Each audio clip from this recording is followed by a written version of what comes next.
Today, August 19th, the Church thanks God for the faithful example of the 12th century theologian and hymn writer, Bernard of Clairvaux. In the early 1100s, when Bernard was just a young man of 22 years old, the monasteries were struggling. Young men were not going into the ministry, understandably, since the Church had recently outlawed priestly marriage. Monasteries had also become somewhat corrupt in their practices, becoming places where money was to be made rather than preparing men to preach the gospel.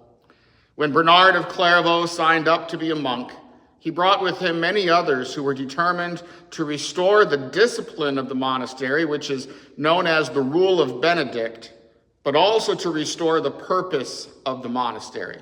That is, the purpose of the Church, to proclaim the gospel of Jesus Christ in its purity and to act towards their neighbors with charity.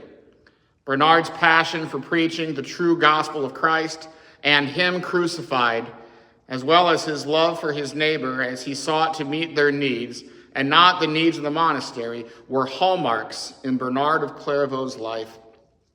He was also a notable hymn writer, composing one of our favorite Holy Week hymns, O Sacred Head, Now Wounded, a hymn which clearly confesses the purpose of Jesus' suffering and death and praises his sacrifice for the sins of the world. Among Bernard's contributions, he also influenced church art in efforts to emphasize and highlight Christ's humility and his humanity. Images of the infant Jesus became much more common in the church under Bernard's influence. And of course, his care for others and his loyal obedience to the Lord was also enshrined when it was decided to name a caring and loyal breed of dog after this notable saint, the Saint Bernard. And so today, August 19th, we thank God for Jesus, who showed us that greater love has no one than this, that a man would lay down his life for his friends.